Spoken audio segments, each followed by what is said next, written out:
Salut à toutes et à tous, aujourd'hui on se retrouve pour une vidéo et ça fait un certain temps que ça n'a pas été le cas. Alors, on va essayer ensemble aujourd'hui de réagir à une des dernières vidéos d'Arte qui s'intitule « Faut-il abolir le genre ?» dans leur format Vox Pop qui est paru le 8 octobre. Je n'ai pas vraiment pour habitude, on va dire, de réagir à des vidéos, à des documentaires ou à des films, etc. Mais je pense que c'est peut-être un format qui va être plus fréquent sur cette chaîne à l'avenir, si un jour d'ailleurs la régularité revient sur cette chaîne. La raison pour laquelle j'ai décidé de faire cette vidéo, c'est parce que j'ai trouvé que la vidéo d'Arte était incroyablement dense, étant donné qu'il y a énormément de concepts, de réflexions qui se croisent, qui très souvent d'ailleurs ne semblent pas être entendus par certains et certaines des participantes et participants. Et puis parce que pour moi c'est représentatif en fait du grand foutoir que sont devenues toutes les discussions sur le genre, et je sais que vous êtes nombreux et nombreuses à vous poser des questions à ce sujet d'ailleurs, et à voilà, être pas forcément très à l'aise avec ce qui se dit, de plus en plus, ce qu'il faut dire aussi, parce qu'on a de moins en moins la liberté de s'exprimer sur ce sujet-là, et donc j'ai pensé que ce serait une bonne façon en fait de réfléchir un petit peu ensemble, et puis de vous proposer aussi ma vision et mes opinions sur ce sujet-là. Donc la vidéo d'Arte sera en barre d'infos. Bon, j'adore Arte, vraiment Arte c'est une grande histoire d'amour dans ma vie, mais j'avoue que certaines de leurs parutions sur le genre me laissent assez dubitative. Bref, donc pour des raisons de droit entre guillemets, de droit d'image, de droit d'auteur, de toutes ces choses-là, je pense que je ne pourrais pas en fait faire une réaction avec la vidéo complète d'Arte. Donc je suis pas trop sûre de la manière dont cette vidéo sera montée, je m'en excuse par avance. Bonjour à tous, bienvenue dans Vox Pop. Au sommaire cette semaine, faut-il abolir le genre? Neutre, agenre, non-binaire ou gender fluide? Depuis quelques années, de plus en plus d'Européens refusent d'être assignés à un genre masculin ou féminin. Alors bon, déjà on commence avec le grand problème entre guillemets, qui est que il y a deux écoles, et une école qui n'assume pas en fait sa propre idéologie. Le féminisme matérialiste et radical en fait propose de détruire, d'abolir réellement le genre, c'est-à-dire d'abolir le genre en tant que construction sociale, ce qui ne veut pas dire d'ignorer, de nier ou de prétendre que le sexe n'existe pas. Ce que ça signifie, c'est que les hommes et les femmes sont différents. Il y a des réalités biologiques qui nous distinguent, et ces réalités biologiques sont multiples et ne se limitent pas en fait à nos appareils génitaux. Voilà. Le genre, par contre, c'est une construction sociale qui repose sur un ensemble de stéréotypes et de clichés extrêmement misogynes et sexistes. Le genre, c'est les petites filles aiment jouer avec des Barbies et du rose, les petites filles sont sensibles, les petites filles sont tournées vers les robes et le maquillage, les garçons aiment bien les activités d'extérieur et sont plutôt en groupe à faire du sport, puis les garçons ne pleurent pas trop, et puis les garçons sont pas trop à l'aise dans les matières littéraires, et puis les femmes sont douces et maternantes, et les hommes au contraire sont dans l'action, dans la réflexion, la logique. C'est ça le genre en réalité. Le genre, ce n'est rien d'autre qu'un ensemble de constructions sociales qui reposent sur les émotions, les centres d'intérêt, les capacités, etc., qui ont été utilisées pour dominer les femmes depuis toujours, et qui reposeraient soi-disant, enfin en tout cas à une époque, pendant longtemps, on a cru que ça reposait, ou on a voulu nous faire croire surtout que ça reposait sur des facteurs biologiques, et donc les féministes,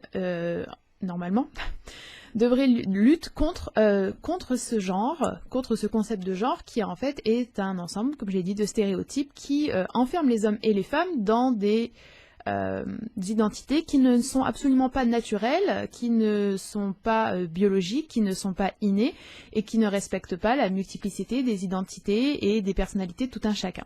Et de l'autre côté, vous avez tout un mouvement qui est plutôt lié au mouvement queer et au mouvement du genre, et surtout au transactivisme, qui au lieu de comprendre que le genre c'est une construction sociale qui est absolument délétère et qui n'est basée sur aucune preuve et aucune réalité tangible et scientifique, prétend que il y a des personnes qui sont des hommes et des femmes au sens de genre, donc des femmes qui sont douces, maternantes, qui aiment le rose, qui aiment les Barbies, qui n'aiment pas le sport et qui n'aiment pas les activités un peu trop physique, et puis qui sont pas trop dans l'action. Et puis de l'autre côté, il y a des hommes aussi qui sont très contents dans leur stéréotype de genre, et puis qui ne dérogent jamais à la règle. Et puis de l'autre côté, il y aurait toute cette myriade de nouvelles soi-disant identités. Donc il y aurait les non-binaires. Alors voilà, les non-binaires, c'est tout simplement en fait des gens qui ne sont ni totalement dans les stéréotypes des hommes, ni totalement dans les stéréotypes des femmes. Incroyable, en fait, c'est l'intégralité de la population humaine, bref. Et puis il y a aussi les agenres, ceux qui n'ont pas de genre. Voilà. D'accord, donc merveilleuse personne qui en fait arrive à s'extraire totalement apparemment des constructions sociales qui structurent notre société. Puis il y a les gender fluides, il y a ceux qui se réveillent un jour qui se sentent femmes et ceux qui se réveillent un autre jour et qui se sentent hommes. Donc un jour ils ont envie de porter une barbe, l'autre jour ils ont pas envie de porter une barbe et puis ils ont envie d'être habillés en rose et donc ça veut dire que ce jour-là ce sont des femmes et que hier c'était des hommes parce qu'ils avaient une barbe et puis un pantalon avec des chaussures pour aller faire du foot avec leurs potes. Bref, voilà. Et ce qui est d'autant plus frustrant, c'est qu'au-delà du non-sens que c'est et au-delà du danger que ça représente en fait pour les individus et notamment et surtout pour les femmes, c'est que ces mouvements-là ne veulent absolument pas reconnaître qu'ils sont totalement dans une multiplication des cases et dans une multiplication des stéréotypes et dans un renforcement des stéréotypes. Donc en fait, ils n'assument même pas ce qu'ils veulent nous faire accepter de façon plus ou moins pacifiste, on va dire. Comment expliquer ce phénomène? Faut-il créer un genre neutre et abandonner nos schémas historiques et biologiques? Voilà, là je pense que ce qui est aussi hyper important, c'est que dès le début la présentatrice va parler d'une nécessité ou pas d'abandonner nos schémas historiques et biologiques. Le problème c'est qu'il y a une confusion entre les deux. Déjà on ne peut pas abandonner entre guillemets totalement des schémas historiques du jour au lendemain et c'est certainement pas avec l'activisme qui est celui de ces personnes-là qu'on va réussir à le faire, mais je ne pense pas qu'on puisse et je ne pense pas qu'on doive et je ne vois pas l'intérêt d'abandonner des schémas biologiques. Une femme reste une femme, elle a besoin de soins qui correspondent à un corps de femme. Elle a besoin d'outils, d'objets qui correspondent à un corps de femme. Un homme, pareil. La prostate nécessite des médecins qui savent traiter une prostate. Les règles, l'infertilité, les accouchements, les cancers du sein, les cancers de l'utérus, les maladies sexuellement transmissibles. Bref, toutes ces choses-là nécessitent qu'on soit bien au courant de ce que sont nos réalités biologiques, et ce même pour les personnes intersexes, bien évidemment, qui ne sont pas du tout à confondre avec les personnes non-binaires ou les personnes agenres ou gender fluide ou tout ce que vous voulez. Notre enquête nous emmènera ensuite en Suède, où pour déconstruire les stéréotypes, des écoles et certaines familles éduquent les enfants dans la non-binarité. Très brièvement, là, sur ce projet suédois d'éduquer dans la non-binarité, en fait, c'est quelque chose qui veut tout et rien dire. La réalité, c'est que ça peut vouloir dire quelque chose de très positif comme quelque chose d'absolument délirant. Malheureusement, il semblerait que c'est un petit peu plus délirant vu ce qui va être dit plus tard dans le documentaire, mais en fait, éduquer des enfants en les laissant jouer avec les jouets qu'ils veulent, en leur faisant comprendre qu'ils et elles sont capables de faire ce dont ils ont envie à partir du moment où ils et elles se donnent les moyens de le faire. Faire comprendre aux filles que si elles veulent jouer avec les garçons, c'est pas un problème, et que si le garçon veut jouer avec les Barbies, c'est pas un problème. Leur faire comprendre que non, c'est pas toujours maman qui prépare à manger et papa qui va travailler. En fait, c'est pas un problème. Mais ça veut pas dire pour autant qu'il faut leur faire croire que ce ne sont ni des filles ni des garçons. Voilà, tout simplement. Donc on apprend ensuite qu'il y a plus d'un jeune sur 5 en France qui se sent ni homme ni femme. On revient sur ce que j'ai énoncé plus haut, c'est-à-dire que on ne se sent pas en fait homme ou femme, on ne peut pas se sentir homme ou femme. Ça veut dire quoi se sentir femme? Ça veut dire avoir quel centre d'intérêt, avoir quel sentiment, avoir quel ressenti, avoir quelle perception. Ça veut rien dire en fait. On est femme ou on est homme parce qu'on a le corps qui est le nôtre, et à partir du moment où effectivement il y a un problème avec notre corps, c'est qu'on a un trouble psy, qu'on a une dysphorie, et à partir de ce moment-là, on va suivre un parcours de soins et effectivement, on peut transitionner pour alléger, voire effacer totalement cette dysphorie. Mais ça ne signifie en aucun cas qu'on peut se sentir femme ou qu'on peut se sentir homme. Voilà. C'était un enfer. J'avais donc des cheveux longs, lissés, et puis je m'habillais en fille, et tous ceux avec qui j'avais un lien ne me reconnaissaient plus. Être une femme, c'est l'enfer. Être un homme, c'est compliqué. Alors Mélie a décidé de ne pas choisir. Ça veut dire quoi ça, je m'habillais en fille? Je croyais qu'on était au XXIe siècle et je croyais qu'on avait enfin compris que les habits n'ont pas de genre. si ce n'est les genres que la société leur donne, mais qu'intrinsèquement et naturellement, ils n'ont pas de genre. Une robe, ce n'est pas exclusivement féminin. Vous allez dans des pays, la djellaba, excusez-moi, ça s'appelle pas une robe, ça s'appelle une djellaba, mais n'empêche que si vous devez en coudre une, le patron, c'est le même patron qu'une robe. Vous allez dans des pays asiatiques, vous allez en Écosse, le kilt, le patron, c'est une jupe. Voilà. Donc, c'est totalement culturel, et en fait quand on est là au XXIe siècle avec tout ce qu'on est censé avoir connu d'avancées féministes et de réflexion sur justement sur ces stéréotypes incroyables, d'entendre dire c'était l'horreur, j'avais des cheveux longs, je m'habillais en fille, donc en fait je ne suis pas une fille, mais non, en fait coupe tes cheveux parce que tu n'aimes pas avoir les cheveux longs, ne mets pas de robe et de jupe parce que tu n'es pas à l'aise là-dedans, et parce que en plus tu ne supportes pas ce que la société fait peser sur toi lorsque tu te présentes avec effectivement une apparence très codée féminine, mais ça ne signifie pas que tu n'es pas une femme, et ça ne signifie pas que parce que tu n'es pas en accord avec une coupe de cheveux et 3 habits, et que effectivement et à juste titre tu rejettes le regard que portent les hommes sur toi, le regard que porte la société, la pression que porte la société sur toi, parce que tu es une femme et parce que tu présentes de façon aussi féminine, ça ne veut pas dire qu'il faut créer une nouvelle identité pour toi en fait. Il y a des tas de femmes qui ne supportent pas d'avoir les cheveux longs, qui ne se sentent pas à l'aise dans des habits qui sont considérés comme sexy ou qui sont considérés comme extrêmement féminins ou très glamour. Ça ne veut pas dire que ce ne sont pas des femmes, ça ne change pas le fait qu'elles ont les chromosomes de femmes, un appareil génital de femme, des caractéristiques sexuelles secondaires de femme, un corps de femme, bref, tout simplement quoi. C'est absurde. Être une femme, c'est devenu tellement un enfer que, au lieu de s'organiser et de lutter pour faire que ce ne soit plus un enfer, et donc de continuer la lutte féministe qui est celle que nous avons reçue en héritage, entre guillemets, non, en fait, il faut dire, je ne suis plus une femme, je suis une personne non binaire. Mais, surprise, surprise, désolée pour cette personne, lorsqu'elle marche dans la rue, tout le monde pense que c'est une femme. Quand elle ira à l'hôpital, ce sera une femme. Quand elle ira au travail, ce sera une femme. Quand elle devra peut-être un jour se retrouver devant la justice, ce sera une femme. Et quand elle sera devant un homme, ce sera une femme. Ils se disent non-binaires, gender fluids, gender queer, pansexuels. Pour eux, le genre n'est qu'une simple construction sociale. Et ils ne veulent plus se cacher. Et moi, c'est ça qui m'énerve particulièrement, en fait, c'est que on leur attribue des pensées et des propos qui ne sont pas cohérents et qui ne sont pas les leurs. Si le genre est une construction sociale, le genre ne peut pas être une identité innée que l'on peut ainsi revendiquer. Soit c'est une construction sociale, soit c'est un truc inné, un ressenti. Ce n'est pas les deux, en fait. Et oui, le genre, c'est une construction sociale. Donc ça veut dire que ça n'existe pas, ces identités innées, ces identités qu'il faut faire respecter, ces identités qu'il faut inscrire au même titre que hommes et femmes au sens de mâle et femelle dans la loi.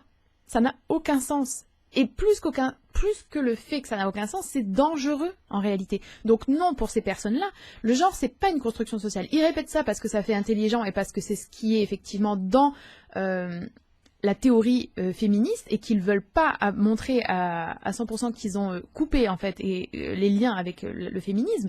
Mais pour eux, ce n'est pas une construction sociale, c'est leur identité, c'est leur ressenti, qu'ils n'ont pas à justifier, qu'ils n'ont pas à expliquer, mais que nous devons toutes et tous accepter. Voilà. En 2020, la petite ville de Bangor au Pays de Galles a élu le premier maire non-binaire d'Europe. Alors là, intéressant, hein, le premier maire non-binaire d'Europe, en attendant, c'est toujours un mec. Voilà. Enfin, en tout cas, c'est toujours un mâle. Voilà. Au Royaume-Uni, il n'y a pas de personnes non-binaires qui s'engagent dans la politique locale, et de nombreuses représentations des non-binaires sont négatives et caricaturées. Vraiment, j'espère qu'on est plusieurs quand même à se rendre compte de l'absurdité du non-sens de ça. La représentation des personnes non-binaires, il n'y a pas de personne non-binaire qui s'engage en politique au Royaume-Uni. Mais ça n'existe pas en fait une personne non-binaire. Cette personne-là, cet homme, ce mâle, je suis désolée, n'est pas plus non-binaire que moi parce qu'il le dit et parce qu'il a des cheveux verts. Je ne suis pas une personne binaire.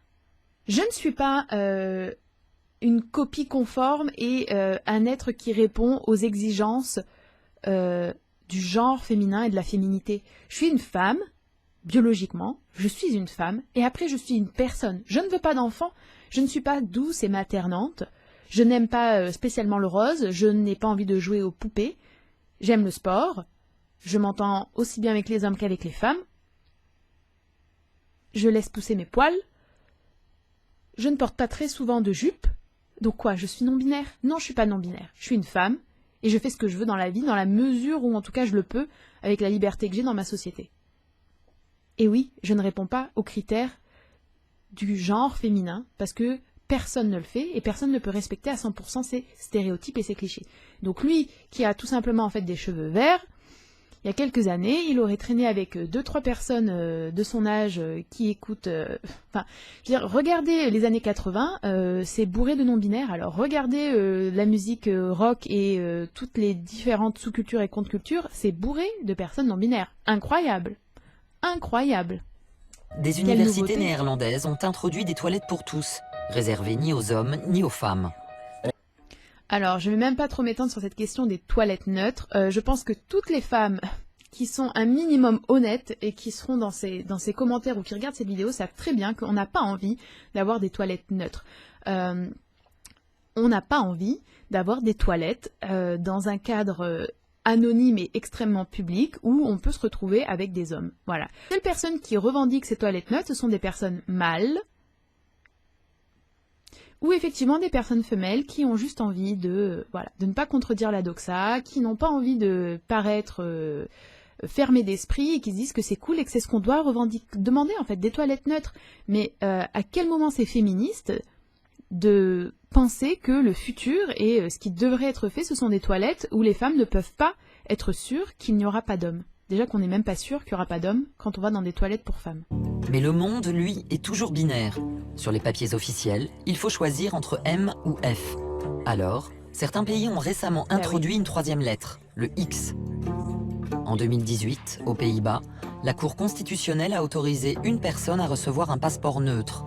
Une possibilité également donnée par l'Autriche et l'Allemagne.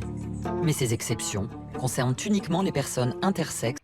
Bon, là, il n'y a absolument rien à redire. Effectivement, pour les personnes intersexes, c'est plus que nécessaire. On ne peut pas les écarteler sans cesse dans notre société entre deux réalités biologiques qui ne sont pas leur réalité d'ailleurs plurielle, mais ça n'a aucun rapport, encore une fois, avec la transidentité. En 2017, Malte a été plus loin, en autorisant tout le monde à opter pour un passeport neutre. Je ne sais pas si vous vous rendez compte quand même du danger que cela représente d'ouvrir, alors je ne sais pas exactement quelles sont les modalités, j'imagine que ça ne doit pas quand même être ouvert à volo comme ça, mais à quel point c'est dangereux de proposer, de laisser la possibilité à des hommes, parce que, encore une fois, les femmes, les femmes ne sont pas une menace dans la société actuelle, donc à quel point c'est dangereux de laisser la possibilité à des hommes, au sens de sexe ici, bien évidemment, d'avoir des papiers d'identité qui ne précisent pas que ce sont des hommes. En termes de statistiques et en termes de sécurité, c'est absolument... c'est incompréhensible en fait. C'est incompréhensible. Et d'imaginer qu'il y a à l'heure actuelle des personnes qui se disent et qui se revendiquent féministes et qui osent soutenir ce genre de proposition. Mais c'est... Franchement, si c'était pas en fait dangereux et inquiétant pour l'avenir, ce serait drôle. Ça ferait rire. Là, je pense que c'est aussi illustration quand même du grand n'importe quoi. C'est que pourquoi est-ce qu'on ne peut pas en fait accepter que oui, il y a des mâles et des femelles, des hommes et des femmes, donc au sens du sexe, et que après, voilà, la personnalité, les centres d'intérêt, les capacités, les émotions, les réactions, l'évolution, le positionnement dans le monde, bien sûr que ce sera toujours impacté. Et puis de manière, c'est ça l'illusion, c'est ces gens-là s'imaginent qu'en fait, à partir du moment où leur enfant répond « je ne suis ni l'un ni l'autre » ou « je suis les deux », ils s'imaginent vraiment que ça va changer quelque chose au fait que si c'est une gamine, elle subira les violences sexuelles et le sexisme en fait de la société. Est-ce qu'ils s'imaginent que ça va la protéger du sexisme de la société? Mais en fait, ça signifie quoi? Ça signifie que pour là, ce que la société nous propose, c'est en fait pour résister et pour ne plus subir ces violences-là, il va falloir faire quoi? Dissimuler au maximum qu'on est de sexe féminin? C'est ça la proposition en fait de ces personnes, de ces mouvements et de ces groupes. Et ça, c'est censé être féministe. Et ça, c'est censé être une avancée. Et nous, femmes, on est censé l'accepter, sans sourciller, sans poser de questions. Phénomène de société ou simple bulle médiatique. En tout cas, La non-binarité est un argument marketing. C'est un énorme argument marketing, la non-binarité. Je remercie quand même du coup Arte, Vox Pop de le préciser. C'est énorme et faut pas se leurrer. Il y a beaucoup d'argent également en jeu derrière toutes ces questions-là. Et c'est d'ailleurs l'un des grands moteurs et l'une des raisons pour lesquelles on en parle autant. En 2021, une société ferroviaire anglaise a présenté ses excuses pour s'être adressée à ses passagers avec les termes « Ladies and Gentlemen ». Voilà, bon là je pense qu'il n'y a même pas besoin de réagir ou de commenter cet événement qui est absolument absurde, ridicule, effarant, aberrant, tout ce que vous voulez. Voilà, en fait maintenant si on dit « Mesdames et messieurs », bien évidemment on est à la fois... bon, bref... On est un bigot, quoi. C'est totalement inacceptable de dire mesdames et messieurs. Voilà. Sachant qu'effectivement, il y a des langues dans lesquelles on peut aller jusqu'à une forme de... on peut dire... en anglais, on peut dire « dear customers »,« dear travelers »,« dear whatever you want », ok. En français, par exemple, dans les langues romanes, ou les langues latines, ça n'existe pas. Est-ce qu'on ne peut pas réfléchir à effectivement une langue qui serait plus inclusive, au sens où on ne serait pas toujours obligé de rappeler qu'il y a et le féminin et le masculin? Pourquoi pas? Mais pas dans le même but que ces personnes-là. Et puis c'est pas pour que en fait ce soit plus simple, et c'est pas pour que les femmes soient enfin toujours incluses, intégrées dans le discours. Non, non, c'est pour que eux soient surtout intégrés. Eux qui ne représentent rien du tout dans la société d'ailleurs, en termes de pourcentage, et qui en plus... Voilà, moi, mon opinion, c'est que la non-binarité n'existe pas, que c'est une grande foutaise. Donc c'est encore plus ridicule. Et je ne sais pas si vous vous rendez compte aussi de l'entitlement, du sens de quand même de comment on dit en français, de l'importance quand même que ces gens se donnent, c'est-à-dire que ils sont une ultra minorité. C'est même pas enfin c'est ça une oppression pour eux, c'est que dans le train on dit mesdames, messieurs et que eux n'aiment pas qu'on les appelle mesdames ou messieurs, c'est ça l'oppression pour eux. Waouh, leur vie doit être super difficile. Mais super difficile, super difficile. Et souvenez-vous que soi-disant maintenant ces minorités-là sont les minorités les plus oppressées. Oubliez les personnes non blanches, oubliez les personnes handicapées, oubliez les femmes, bien sûr, oubliez tout ça. Non, non. Nous, nos oppressions, c'est plus rien du tout. Certaines personnes, les pauvres, elles sont obligées d'entendre mesdames, messieurs quand elles montent dans le train, alors que ce ne sont ni des mesdames ni des messieurs. Alors, pour faire une place aux personnes non binaires, doit-on définitivement faire une croix sur la notion de genre? Encore une fois, je le répète, là c'est le gros problème je trouve de l'émission d'Arte, c'est que ce n'est pas ce que demandent les personnes non binaires. Les personnes non binaires ne demandent pas à ce qu'on fasse une croix sur le genre, les personnes non binaires renforce, pardon, je suis en moitié en français, en moitié en anglais, je suis désolée, renforce l'idée que le genre c'est une identité et que ce n'est pas uniquement une construction sociale, et renforce l'idée qu'on devrait mettre ça au cœur de nos préoccupations de société et qu'on devrait continuer à l'alimenter au lieu de se battre pour le démanteler et faire une société plus égalitaire, plus juste, dans laquelle les réalités biologiques par contre seraient toujours respectées, prises en compte, étudiées, enseignées. Donc non, là il y a un problème, je suis désolée, c'est pas la revendication des personnes non binaires. Première question pour vous, Lan Hornscheid. Qu'est-ce que ça signifie d'être gender fluide, non binaire, agenre? Qu'est-ce que ça veut dire? Alors là, vous allez remarquer, c'est hyper intéressant. En fait, la présentatrice demande donc à cette personne ce que toutes ces identités signifient, et la personne ne répond pas. En ce qui me concerne, je me considère comme libre de genre parce que j'essaie d'abandonner le genre comme cadre de référence dans ma vie et dans mes actions. Donc, c'est ça qui est fou. Vous vous rendez compte, ces personnes ne sont même pas en fait conscientes, je suis désolée, mais de ce qu'elles disent, de ce qu'elles revendiquent et de ce à quoi elles sont associées. C'est-à-dire que là, on lui demande que veulent dire toutes ces identités, et au lieu de répondre, parce qu'elle ne peut pas répondre en fait, parce que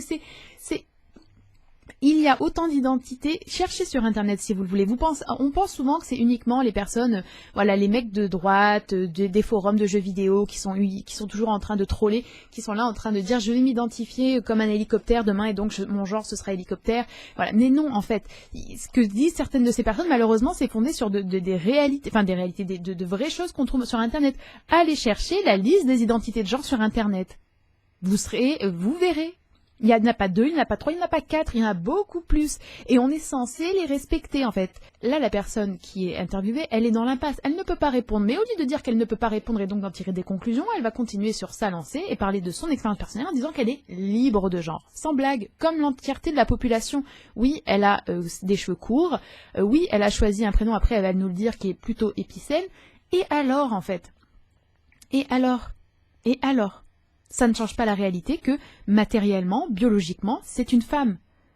Ça ne l'empêche pas, après, de dire « je veux pas être associée à tous ces stéréotypes de genre féminin ». Mais au contraire, je suis totalement d'accord. Et moi non plus, je veux pas y être associée. Mais tu es une femme, comme moi. J'essaie donc de me défaire de toute cette structure de discrimination liée au genre, qui s'est développée au fil des siècles, en n'oscillant pas entre les deux pôles de la masculinité et de la féminité, en n'étant pas entre les deux, en n'étant pas à la limite, mais en disant « l'idée elle-même, je la rejette ». Oui. Et donc ça n'a aucun rapport avec le transactivisme, avec la non-binarité ou avec le mouvement du genre. Et petit point quand même que je précise, c'est qu'effectivement, on va toutes et tous avoir des ressentis plus ou moins forts face à ces stéréotypes. C'est-à-dire que selon l'éducation qu'on a reçue, selon le milieu dans lequel on évolue, selon notre personnalité, selon nos expériences de vie, bien évidemment qu'on va rejeter plus ou moins fortement ces stéréotypes. Il y a des personnes qui ne les rejettent pas parce qu'elles n'ont pas la possibilité de le faire. Et puis il y a des personnes qui, naturellement, vont aller dans le sens d'un ou deux de ces stéréotypes. Par exemple, il y a des femmes qui adorent les enfants. Est-ce que ça veut dire que forcément elles vont correspondre à tous les autres clichés, tous les autres stéréotypes sur la femme? Non, c'est juste qu'elles adorent les enfants. Point. Pablo de Lora, qu'est-ce que vous pensez de ces revendications justement de s'émanciper du genre? Alors, heureusement que notre cher Pablo de Lora est présent. D'ailleurs, c'est marrant, hein, c'est l'homme sur le plateau et c'est celui qui est le plus du côté des femmes, quoi. D'attente associée au sexe. Je pense que la grande majorité d'entre nous avons un genre fluide, parce que nous ne représentons pas de manière paradigmatique un sexe. Ci étant, si nous considérons le sexe comme une donnée biologique, qui ne dépend d'aucune construction sociale, mais qui est quelque chose de bien réel, alors la grande majorité d'entre nous est soit un homme, soit une femme, biologiquement parlant. L'idée de se débarrasser, de s'émanciper du genre, c'est aussi l'idée de créer une société plus inclusive, dont on se débarrasserait en fait des discriminations et de toutes les structures de domination qui jusque-là en fait ont construit une société capitaliste. Là, j'ai quand même envie de préciser, ça c'est ce que le féminisme tente de faire depuis des décennies. Donc pourquoi est-ce qu'on essaie de remarketer et de donner ces ambitions-là et ces luttes-là à un pseudo-mouvement qui fait tout le contraire en plus?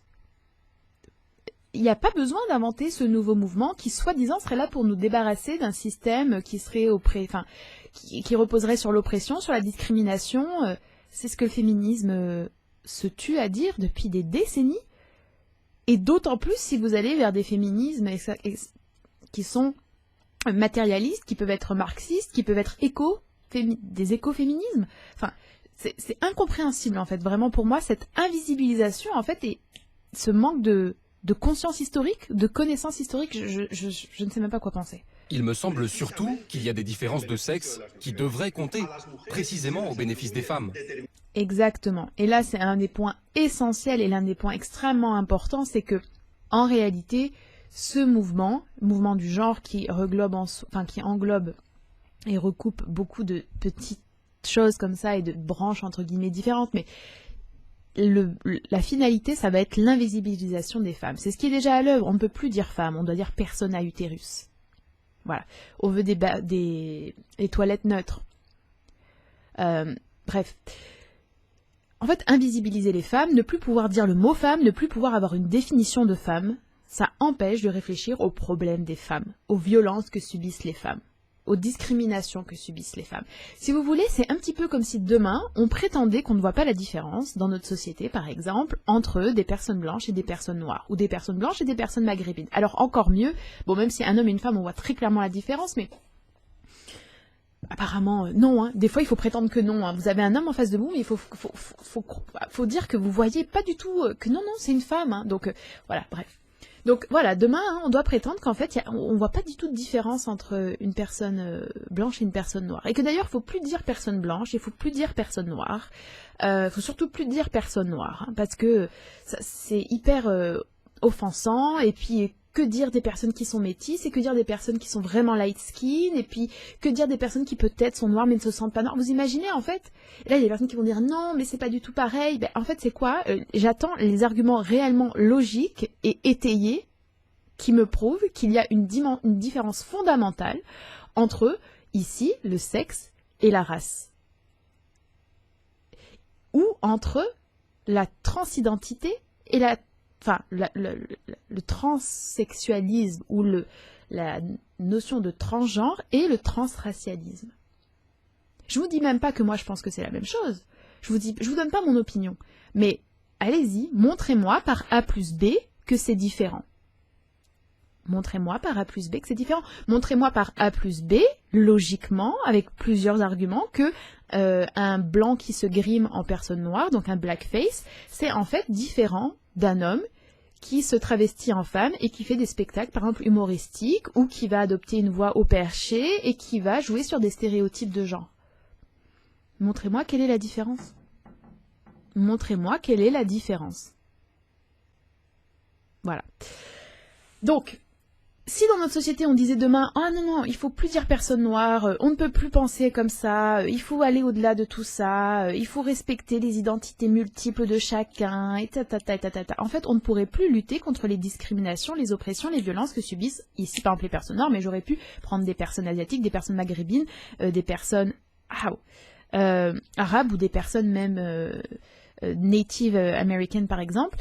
Ça n'a aucun sens. C'est la même chose c'est ce qu'on essaye de faire aux femmes. C'est-à-dire que maintenant, on ne peut plus parler de femmes, on ne peut plus réfléchir à ces problèmes liés aux femmes, que sont par exemple la maternité, certaines maladies, certaines discriminations dans l'espace de travail, par exemple. On ne pourra plus réfléchir à ça. Quand on n'a plus de définition, quand on n'a plus de lexique, on ne peut plus se battre, on ne peut plus théoriser, on ne peut plus se regrouper.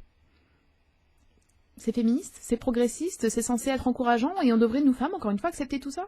Je crois pas.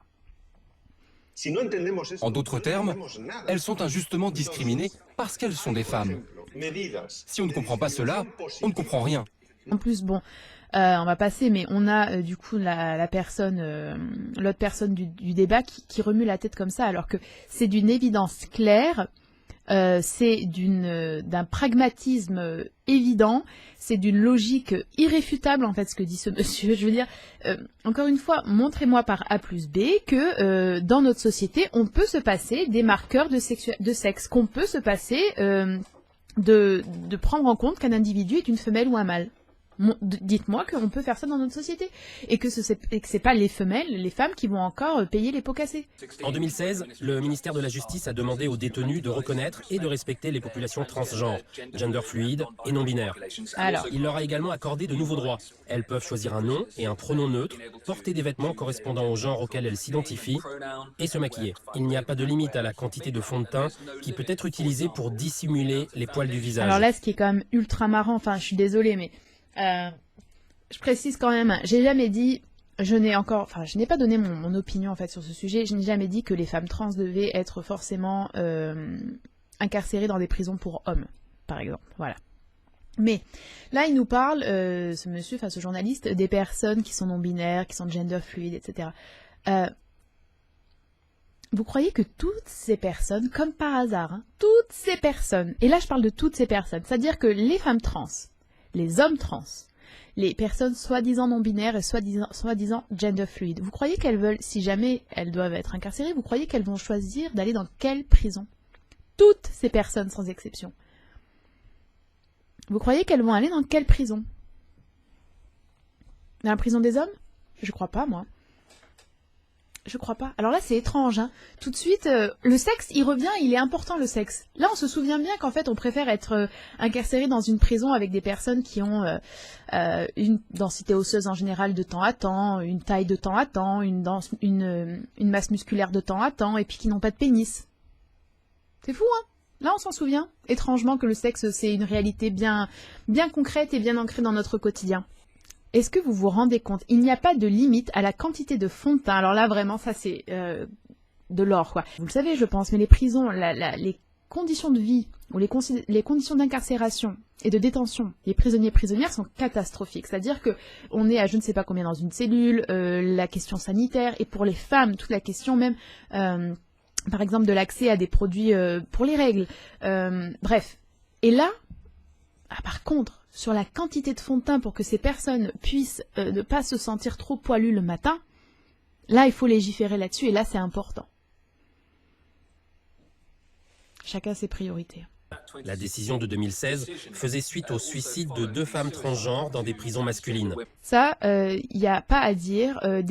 Pour moi, selon moi, des femmes trans qui ont fait une transition et qui donc évidemment, on voit très bien que ce ne sont pas des hommes classiques entre guillemets, hein, et qui parfois peuvent même être totalement perçus comme des femmes, effectivement, selon la transition qu'elles ont effectuée. Pour moi, ne doivent pas être incarcérées dans des prisons pour hommes. Par contre, je ne pense pas non plus qu'elles doivent systématiquement être incarcérées dans des prisons pour femmes, dans des cellules avec d'autres femmes, etc. Il vise également à renforcer la sécurité. L'année dernière, 11 transgenres ont été victimes d'agressions dans les prisons. Et on se demande, ces victimes, elles ont été agressées par qui? Leur point commun à toutes ces personnes qui les ont agressées, hein, c'était pas leur identité de genre. C'était un appendice. Et inversement, 7 femmes ont été agressées par des prisonniers transgenres entre 2010 et là, par contre, 2018. Point extrêmement important, mais sur lequel personne ne rebondit trop, hein, quand même. Des femmes en prison qui vont être attaquées par des personnes se disant transgenres. Et ça, c'est un grand sujet que tout le monde veut ignorer, que tout le monde veut éviter. Faut surtout pas en parler. Mais la réalité, c'est qu'il y a des hommes, des mâles, qui n'ont fait, en fait, pour transition que... qui ont juste décidé de se laisser pousser les cheveux, de s'appeler Barbara à la place de Bertrand, et de porter des habits un peu plus soi-disant féminins, et qui vont être incarcérés dans des prisons pour femmes. Voilà. Et ça, c'est normal, apparemment. Et ça... si on respecte leurs revendications et leur façon de catégoriser, de classifier et de comprendre la transidentité, on ne peut pas le questionner. Parce qu'en fait, il ne faut plus parler de dysphorie de genre, il ne faut plus parler de médicalisation, il ne faut plus parler de troubles psy. Tout le monde peut être trans, personne n'a à se justifier, tous les corps sont valides, et donc, effectivement, Bertrand, qui s'appelle désormais Barbara, et qui a juste laissé pousser ses cheveux et mis du rouge à lèvres, il peut être incarcéré avec des femmes. Voilà. Normal. Je pense que la réalité c'est que face aux revendications qui sont clairement très fortes du transactivisme, et encore une fois je tiens à le dire, mais le transactivisme ça ne représente pas toutes les personnes trans, loin de là. Il faut créer des unités spécifiques, voilà. Des unités au niveau des prisons, et puis des unités par exemple au niveau du sport et des compétitions. Parce que c'est toujours les mêmes qui souffrent, c'est toujours les femmes. Il n'y a pas d'hommes là dans des prisons qui se sont fait agresser par des personnes transgenres. Il n'y a pas d'hommes qui ont vu leur place aux Jeux Olympiques être prise. Il n'y a pas d'hommes qui ont vu leur record être volé. Comme par hasard, c'est toujours les femmes. Mais sinon le sexe, ça veut rien dire, c'est pas important, il n'y a pas de généralité à faire. La biologie, ce n'est pas quelque chose de binaire, non, pas du tout. Le sport changerait si on arrêtait de toujours tout séparer de force en 2 catégories genrées. Et de ce fait, la société entière changerait. Non mais là encore une fois, je ne sais pas à quel moment une personne quand même qui occupe un poste d'enseignement et de recherche peut sortir une telle absurdité. Si on arrêtait de diviser le sport par catégorie, par force et donc par sexe, en fait c'est ça qu'elle veut dire, la société changerait. Mais la société changerait en quoi en fait ? La société changerait en quoi? Il y a 4 sports où les femmes pourraient en fait obtenir des médailles et des prix. On va pas se mentir, biologiquement il y a d'énormes différences, et les sports qui favorisent en fait des compétences ou des qualités physiques que les femmes ont plus généralement au détriment des hommes, ces sports ils sont pas très très nombreux. Donc ça veut dire que toutes les femmes, je suis désolée mais il faut dire la vérité, ça veut dire que toutes les femmes qui ont envie de jouer au rugby, qui ont envie de faire de la boxe, qui ont envie de faire du tennis, qui ont envie de faire de la lutte, et j'en passe, il y a 1 milliard de sports, mais bon, ça m'intéresse pas énormément non plus, le sport, toutes ces femmes-là, il faut qu'elles abandonnent en fait l'idée de la compétition, l'idée des hauts niveaux. Vous imaginez en fait, par exemple, des équipes de rugby mixtes? Mais c'est insensé en fait ce que dit cette personne, c'est insensé. Mais concrètement, cela veut dire mettre en concurrence des physiques, des capacités physiques qui sont biologiquement pas les mêmes. Donc, comment est-ce qu'on peut créer quelque chose comme ça? Je vais vous répondre par un exemple. La coureuse sud-africaine de 400 et 800 mètres, Caster Semenya. Voilà. Et alors là, bien évidemment, en fait, l'argument préféré de ces personnes-là, c'est l'exception. C'est-à-dire qu'effectivement, il y a des exceptions. Il y a des femmes qui ont des taux de testostérone très élevés. Et d'ailleurs, ce qui est absolument, mais je trouve ultra injuste, c'est que ces personnes-là, en général, par contre, on peut quand même les disqualifier parce qu'elles ne répondent pas aux exigences des compétitions sportives, mais une femme trans, voilà. Bref, voilà, l'exception. La réalité, c'est qu'il y aura toujours des exceptions. La nature est ainsi faite. Il y a des personnes qui naissent avec plus de doigts ou moins de doigts. Il y a des personnes qui naissent et qui sont stériles. Il y a des personnes qui naissent et qui sont, par exemple, aveugles. Il y a des personnes qui naissent et qui développent des maladies. Il y a des personnes qui présentent des spécificités. C'est normal, c'est la nature. C'est présent dans toutes les espèces animales. Et j'irais peut-être même dire dans la plupart des espèces végétales également, je suppose. Est-ce que c'est sur ça qu'on doit baser en fait des règles qui s'étendent à la majorité? En fait, la réalité, c'est que ces personnes-là, j'ai l'impression, n'arrivent pas à comprendre ce que c'est que de vivre en société et que de vivre en groupe. Le groupe, c'est un collectif. Et le collectif doit forcément parfois pénaliser ou un petit peu dépasser l'idée de, comment dire en français, de prendre en compte chaque individualité. Et c'est quelque chose d'apparemment difficile pour ces personnes à comprendre. C'est aberrant de penser ainsi, et d'autant plus dans le domaine du sport, et d'autant plus avec de telles exceptions. Qu'est-ce qui définit ce qu'est le sexe biologique? Et pourquoi est-ce le facteur décisif pour diviser les gens en deux groupes? Non mais, pourquoi est-ce que le sexe biologique, c'est le facteur décisif pour diviser des gens en deux groupes? Ça, c'est une question, à la limite, qui relève de l'anthropologie. Et sur laquelle des spécialistes ne sont toujours pas parvenus vraiment à s'accorder. De comment est née en fait cette division et tout ce qui en a découlé. Qu'est-ce qui l'a motivé? Est-ce que ça peut être la même raison dans toutes les sociétés du monde, dans tous les groupes d'individus du monde? Bref, c'est une question hyper intéressante et hyper profonde et hyper complexe en fait. Et c'est pas, je suis désolée, une personne qui n'a aucune connaissance en anthropologie, en histoire ou en biologie qui peut y répondre. Et pourquoi est-ce que dans nos sociétés on continue en fait de diviser entre masculin et féminin, entre mâle et femelle? Parce que pour le moment nous en avons besoin. Nous en avons besoin parce que les femelles sont maltraitées, tuées, violées, vendues, torturées. Voilà pourquoi en fait on continue à diviser ainsi. Et parce que pour une écrasante majorité de la population, cette division a un sens dans le quotidien, pour la médecine, pour le sport, par exemple. Et par exemple, ce que cette dame propose, donc de diviser en fonction du niveau de testostérone. Mais donc, cette personne-là, en fait, prétend que une catégorie qui fonctionne pour, encore une fois, je le répète, une écrasante majorité de la population, et qui donc est plurifactorielle. C'est-à-dire que la catégorie femme ou femelle, si vous voulez, et homme ou mâle, c'est une catégorie qui ne repose pas uniquement sur le taux d'hormones. C'est une catégorie qui repose sur le taux d'hormones, sur le système reproductif, sur la densité osseuse, la masse musculaire, sur bien évidemment aussi des différences qui vont être, par exemple, des différences de pilosité, bon, tout ça est lié aux hormones, mais des différences même physiques, plutôt sur la construction osseuse ou sur la texture de la peau, bref, beaucoup de choses. Et donc ça, apparemment, ça devrait être supprimé pour se baser uniquement sur quoi? Sur les taux d'hormones. Donc on a en fait, premièrement, une distinction plurifactorielle qui comprend les taux d'hormones, mais qui ne se base pas exclusivement dessus, et qui admet bien évidemment qu'il va y avoir des exceptions et des particularités en fonction des individus, et on devrait supprimer tout ça pour uniquement avoir un seul et unique critère de distinction qui serait le taux d'hormones et le taux de testostérone. Et ça, c'est censé être intelligent. Le record du monde du 100 mètres féminin a été établi il y a de nombreuses années par Florence Griffith, en 10 secondes 49. Mais chaque année, aux États-Unis, entre 20 et 30 jeunes de 15 ans courent en dessous de 10 secondes 49. Voilà, et ça, c'est effectivement une des réalités qu'on ne peut pas nier. Et d'ailleurs, il y a une vidéo d'un youtubeur vegan que je mettrai peut-être en barre d'infos qui en parle. Il parle justement de... Parce qu'en fait, il a fait du tennis à un niveau de compétition quand il était jeune. Et il le dit très clairement. Et il le dit sans mépris et sans... c'est une question même de juste de... Enfin, bref. En fonction des critères et des proportions, quoi.